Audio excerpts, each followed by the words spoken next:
So, good morning, Eileen. Great to see you again. Lovely to see you again, Sean. Thank you very much. And you're looking lovely, as usual. And just as you are you. And we were just reflecting on how long we've known each other. I was having a look at our emails, and it's 2015, so it's 9 years ago. Oh my God, time flies, doesn't it? And thank you very much for joining us on the Money Carer podcast. You are officially our first guest on the Money Carer podcast. I'm very pleased to be here. Lovely. And can I ask you to introduce yourself and tell us all about Anglia Research? Yeah, sure. So I'm Eileen Lavelle. I'm the regional head at Anglia Research, and we're a firm of probate genealogists.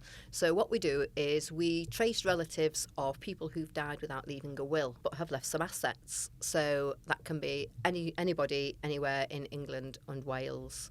Anglia Research have been going since 1979, set up as a one-person band, and we've now got 2 offices with quite a lot of people working for us. I've only been to one of the offices, haven't I? I've been to the one down... Ipswich. I've been to the Ipswich office. Yeah, so that's our head office. That's right, yeah. And then we have an office in Southport. Yes. And we I've not been to, but I should pop in and have it's a smaller office, but we deal with sort of anything from the Midlands upwards, I suppose. And we have quite a few people there. And in terms of Anglia Research, what sort of professional qualifications does the organisation have? Do you have? Do your colleagues have? That sort of thing? So how does it sit in the marketplace? Yeah, with we have a lot of people, including myself, are members of AGRA, which is the Association of Genealogists and Researchers in Archives, which is why the acronym AGRA, because it's such a long thing. You can see how they did that. Yeah, so we have the most accredited genealogists of any probate genealogy company. Okay, right. And I'm also a professional paralegal. I'm on the professional paralegal register. We have an awful lot of people who are paralegals within our company as well. You don't actually need any particular professional qualification to be probate genealogists. You just need to be a bit nosy, to be quite frank. So if I was to say to you, who do you think you are? What would that mean? Oh, well, that would go back to 2015 when I first did some research for the programme. The TV programme, isn't it? The TV programme, yeah. And it was on Sebastian Coe, which, of course, we were the... Lord Coe, I think Lord Coe these days. Oh, yes, Lord Coe, yeah. So came from Heir in Cheshire. So that was really interesting. That's where Lord Coe came from? Yeah, that's where his family come from. I lived in Hyde in Cheshire at one point. Oh, did you? I did, many, many moons ago. Yeah. So I did quite a lot of research, and he'd got slavery backgrounds and all sorts. Right. And it's interesting, the Who Do You Think You Are programmes, because they don't know what you're going to give to them in the way of research I guess they must have a general idea. And then you uncover all sorts of weird, wonderful, interesting things. Funny, people don't know much about the family in the main unless they've done some research. So you talk to people and they might know who Granny and Grandad are, but they don't know Granny's maiden name. No. And so it's quite common. And so he didn't know an awful lot. He knew bits, but he didn't really know about the slavery link. We went through the process with my dad. So obviously my surname's Tyra, and it was 2008. It was the best sort of birthday present I've ever got from a dad. I think at the time it cost me like 300 quid or something to pay the researchers to do it. But it was the time when it was Liverpool, capital of culture. I'm from Liverpool originally. Yeah. And my dad's always been, well, he's passed on now, but he was always fascinated in his family tree and what have you. And it was one of those things that, we just need to get this done professionally. So it was actually a local couple, and we engaged them, and they were brilliant. They came to see my dad. They were on the phone. They were asking him all sorts of questions. My dad was in his element, giving out all the information. Yeah, but it was fantastic. And actually, what happened is we were doing this anyway, and little did we know. Well, it was the Liverpool, capital of culture at the time, but I think it was Radio City or Radio Merseyside in Liverpool, and they were having a competition to find the oldest family in Liverpool. And it was just a big coincidence that we were doing this at the same time for my dad in terms of the Tyra family history, the family tree. And then, long story short, my dad was gutted because they traced his family name right back, I forget when it was, but it was hundreds of years. Yeah. And he came second because there was another family that pipped him at the post, so to speak.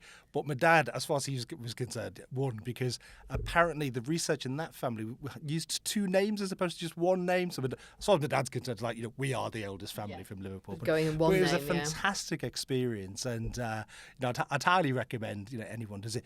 But leading from the point you're making about Lord Cohen, he didn't know much about the background. Neither did we. You obviously know bits and bobs, and obviously Dad knew a lot more than I would. But all sorts came out. It was a fantastic It's amazing experience. what you can find Really on was, people. Yeah. Yeah. And so it's interesting because when I often explain our relationship with Money Care and Anglia Research, and you say genealogists, a lot of people, you see they don't really quite get it. But when I say, these were involved in Who Do You Think You Are, the TV program, everyone goes, right, okay, and they kind of get it then. So is there a difference between a genealogist and an heir hunter? Because people might know that, the heir hunter sort of TV show. Or is it just a way of positioning? No, it's similar. Genealogists basically do the research to go back in the family, so back to descendants. Yeah.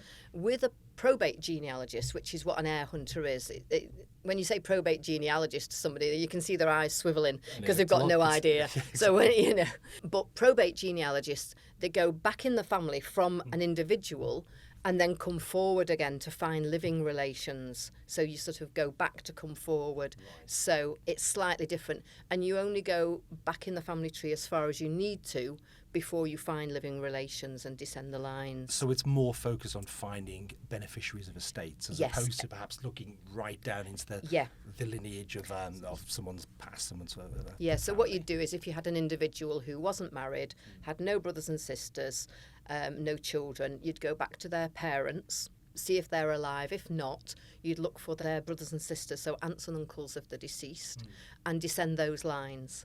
Now, if they were only children, you go back to the grandparents. If the grandparents have only married once, then it dies out. You can't go back with intestacies, which is people dying without a will, back any further than grandparents.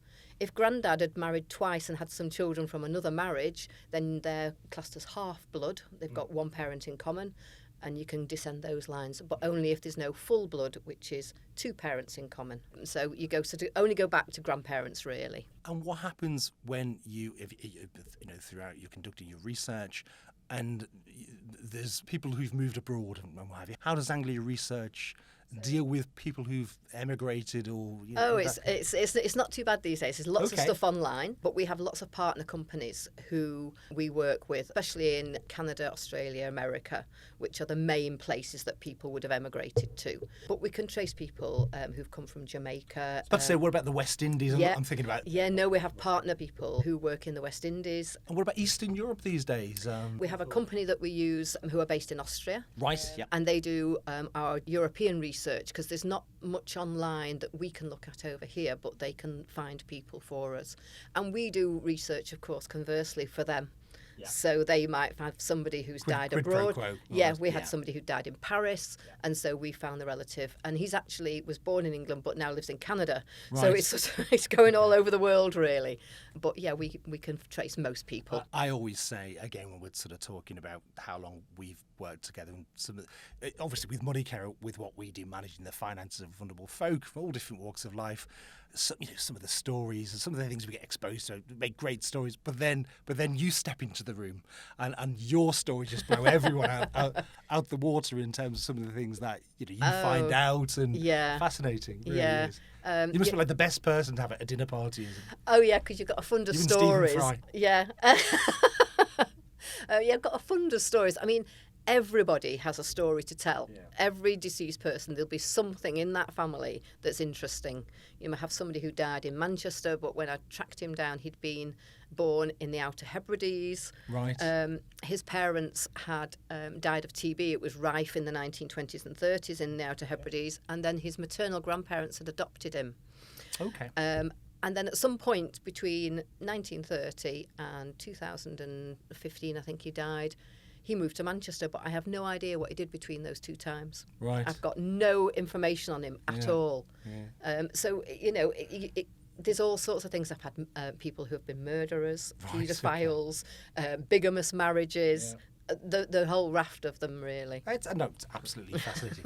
So, in terms of Money Care and Anglia Research, can you tell our audience, how do we work together? How have we worked together, and how are we working together now? Well, as I say, we've been working for 9 years. I know. And we were, at that point, I think, doing family trees for your clients. The ones that they didn't know any relatives, which is quite common, I believe, because if people have some sort of mental incapacity, the social workers aren't able to take a family history for them. You're right. If you think about what we do, is obviously Monique Heir is there to manage the finances of vulnerable folk, and typically that's when there aren't family members that are known, or in many cases aren't available or suitable to manage the finances. But you're absolutely right. A lot of people, particularly older people, come into our service because they've just appeared on the radar of the local authority, and there's very little known about them.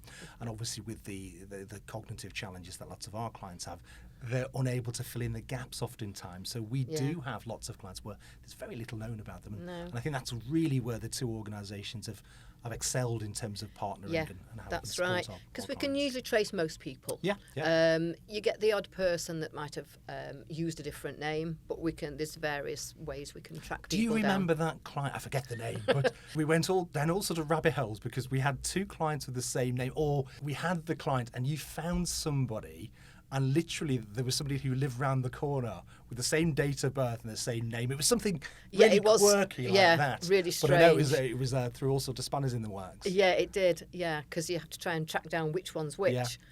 So you get birth certificates and see, well, which one's our person, I remember you trying to explain it to me. I was like, what? I could see your eyes swiveling. My feeble brain. And now what we do, we still do that, but now what we do is we look after your deceased clients, basically.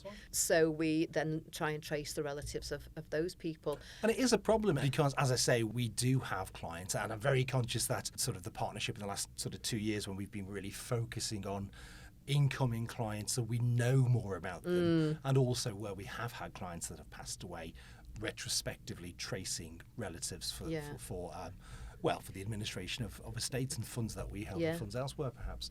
But it has worked really well. And equally, I was going to ask you about, we've extended that service via our partnership really. So our other partners, so the care providers that we support, the local authorities, the law firms, we all have the same issue with those clients that enter into a service, and there's very, very little that is known about them. So I know we've made some introductions, I think, to some of our partners, and how's that working out in terms of, because it's a free service you effectively extend to our partner I mean, organisations, I as it is do with a our lot of clients. instructed work to solicitors, right. anybody who's a deputy really, and we trace the relatives because quite often, as you say, they don't know of any relatives, no family history is taken at the time, and we've traced most people have got relatives somewhere. The main thing is, I met him when I was younger, and then for one reason or another, no particular reason, we lost touch. Sometimes people know somebody's gone into a care home, but then they've moved through a different care home, and it's really difficult trying to track people down in care homes because they're not registered for voting usually. And if you ring up a care home and say, have you got Mr. So-and-so, they won't tell you because of GDPR. Of course, So it's really difficult to track people down. How do you approach that? We do have various ways. One of the things we use is we can do a Department of Work and Pension tracing service. So you can send them a letter, and the DWP. And with details of who you're looking for, with a last known address and a letter, and saying why you want to contact them. And they will then go and look at their benefits and see if they're collecting a benefit. Because, of course, if they're over pension age, they're certainly getting a pension. Well, we'll have all that information with our clients anyway, and then of course. they forward that letter on for us. Now, it's up to the person who gets the letter whether or not they want to contact us. But we get a note from the DWP to say whether they've made a contact, they can't trace them, or they've died. So you've got 3 bits of information there that you didn't have before. Okay. So we do that. It works quite well because usually somebody will ring up, even if it's a care home provider, and say, well, we've got Mr. So-and-so. Yeah, it's the same as when we're gathering information. We get a referral into the organisation, oftentimes from social workers, and they don't have all the information oftentimes, and it really is we're sort of the starting point when we enrol a new client into the organisation, particularly older people. There's not much known about them. It's investigative work, isn't it? Yeah, You're it literally is. trying to fact find and build a picture Yeah. as to the circumstances of that individual, which leads me nicely on to tell us about books for memories, because that was one of the things that it was a great idea we had together, and it's something we're still doing now Yeah. and sort of ramping it up. And we have some great stories. Yeah, it's a really useful tool, and I'm actually doing one for my mum at the moment. Okay, do you want to explain what it is? Sort of, Yeah, so basically it's a book to aid the memory of the person, and it's their life story basically, in photos and in writing. So there'll be their own photos, personal photos, pictures of where they came from, information about the jobs they did and the businesses they worked for, food and drink, and all sorts of information. Do you remember Danica? I do remember Danica Stefanovic. Tell the story about Danica. Danica was heartwarming. Where did Danica come from? She was Serbia. Serbia, It's a that's tiny right. village in yeah. Serbia, yeah. But we found all sorts of information about Danica. I'll give the background. So, You do that. so for the audience, Danica was a client of Money Carer. At the time, I was her deputy. She passed away a few years ago now, Danica. She lived a ripe old age. Yeah. But she was a lady from originally who hailed from Serbia, who was referred into the organisation from, I think it was Derbyshire County Council. And we knew very little about her. She had memory problems. I think it was actually Alzheimer's, I think, from memory with Danica. And her memory was getting worse and worse, but her long-term memory was better than her short-term memory, which is often the case in those scenarios. But I think as a result, her English, the little English that she knew, had deteriorated. So there was huge issues with communication with her carers and herself, and she'd regressed anyway. So we really wanted to use the Books for Memories initiative to really try and connect with her, engage with her, and it so that's worked the background. Everyone. Yeah, But, it worked really well, didn't it? Because she carried it round with her, didn't she? Yeah. And she showed it to all her carers and anybody who came. But it reminded her when she opened it, she could see a picture of herself or the town where she was born. I think it was more than that as well, because not only did you find that information out, the base of where she was from, and then linking that to photos. I think because it was such a small village she was from, that region, they had specialty meals, didn't That's they? right, yes. Dishes and what have you. And I think you found that out. And didn't some we do a bit of a thing with our social worker, Julia, at the time, when the book was ready to be presented to Danica, and we got the carers involved in the care management, the organisation. Didn't we make a meal, or the carers made one of the local dishes? Yeah, one of the things. Yeah, we made a bit of a thing about it, which is great, wasn't it? Yeah, it was lovely. And I remember you saying she used to carry it around with her all the time, and she was so proud of it. It's great because Danica got that book of all her yesterdays and triggering memories and what have you. But practically, it was really good because, as we all know, sort of care staff come and go oftentimes. And when new carers came in to support Danica, they had that point of reference with the book for memories. Yes. It would enable them to spark up a conversation. Oh, I didn't know you were from Serbia, Danica. And was that your village? And who's this? And was that your favourite piece of music? Yeah. So it just acted as an icebreaker and a very good starting point. It's a lovely thing to be able to look at as well. It's an actual physical thing that you can look at and discuss between two people, the carer and Danica. It was great. Yeah. I remember we had a bunch of the book for memories that we have done and are doing. There was the chap, it was John. John, who used to work for BA in London, That's right. British Airways. And again, I was his deputy, lovely guy. And sort of very limited information about his background. And with the book for memory for John, I think you guys traced his work colleagues because he worked for British Airways as an engineer for many years. Yeah. He lived in Uxbridge in London. And I think the book was produced. It was great for John. But I think one of the brilliant outcomes for that is you had managed to trace work colleagues of John. Yeah. And some of them lived locally. And then we got in touch with them and they would take him out for a pint and a pie and what have you. And it was just that byproduct of generating the book of memories for him. But it connected him with some of his own mates, which was brilliant. It was you can't really add a price good. to that. No, you can't. It must have enhanced his life hugely. Yeah, no, it really did. And I know he had a great care team. I remember them; they were absolutely brilliant, and they were delighted with the whole thing, and it was just great all round. And of course, the Books for Memories initiative is something that we use with you guys all the time. Is that available to our law firm partners, our care provider partners, our local authority partners? It's available to anybody who wants to take advantage of it. As is family members? Yeah, exactly. Yeah. Anybody who has somebody who they're a deputy for, who a book from memory would be useful, a family tree would be useful. We do free family tree checkers, so if they've got a family tree, we can check it and make sure it's correct. Yeah, exactly. Yeah, we can trace relatives. So there's a whole raft of things that will add value to a deputy that we can provide. No, we've certainly seen that, throughout the 9 years of our partnership, Eileen, and I'm looking forward to another 9 plus on top of that. And for our audience, how can people get in touch with you? And all Anglia sorts of Research? ways. So they can ring me. My number is 07855 556 874, or my landline is 01704 518 964, or they can email me, eileen.lavelle@angliaresearch.co.uk. They can send a message to our website, www.angliaresearch.co.uk.